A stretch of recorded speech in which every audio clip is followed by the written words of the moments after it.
Behind me is the Toyota e-Pallet. It's a connected mobility solution, and that's buzzwords that get thrown around a lot. But basically what it is an autonomous van that is a blank slate. You can turn it into whatever you want it to be. So that means it can be a shuttle that drives people to work, or it can be the office. It can be a hotel shuttle, or it can be the hotel itself. You can turn it into a food truck. You can use it for camping at a place like Burning Man.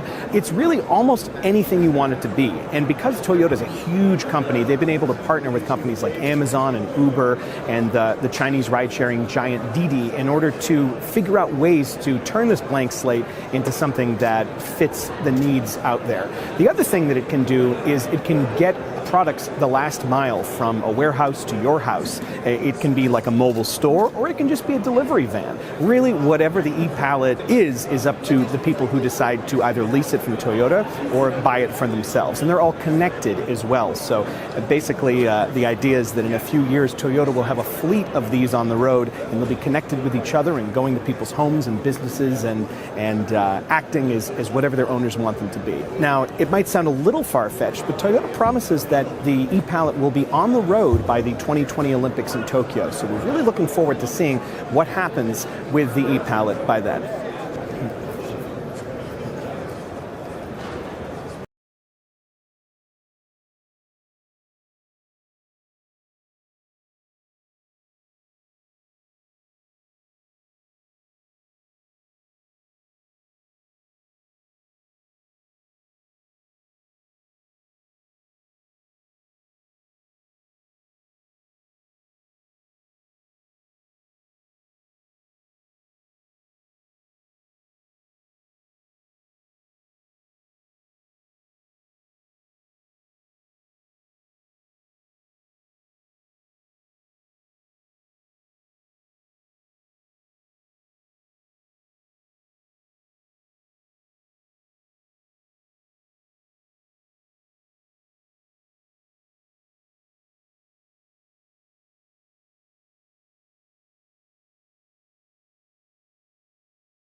I've spent the past year traveling the country talking to entrepreneurs, engineers, and test drivers who are building the cars of tomorrow. And when they imagine the future, driving a car isn't part of it. They envision roads full of cars driven by machines, where traffic jams are no more, where the death rate by car accidents drops to 0. The end of car ownership as we know it. Even to the point of human driving one day becoming illegal. I asked them all the same thing. What will the future look like?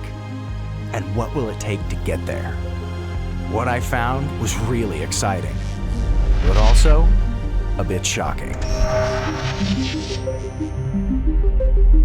Ownership will probably be abandoned.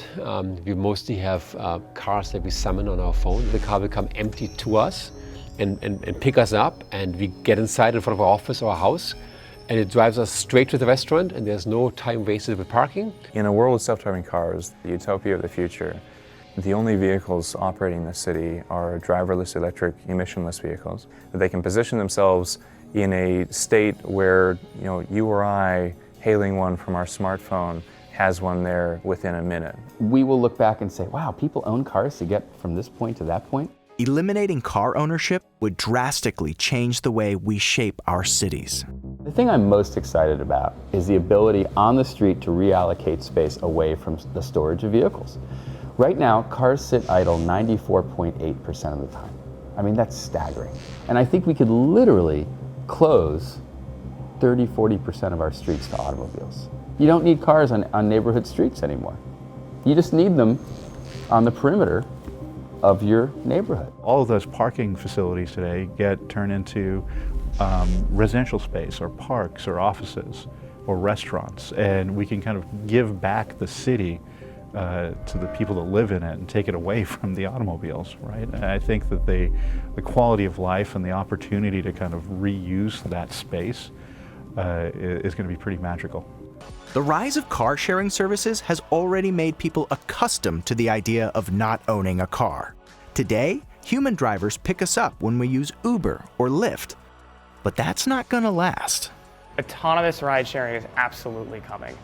It is right around the corner, and you'll see it in pockets at first, and slowly and surely you'll start to see these vehicles all over the place. There is an opportunity on a long enough timeline where we may have a fleet that is fully autonomous. As you start to see people adopt to transportation as a service, the hope here is that car ownership will slowly decline.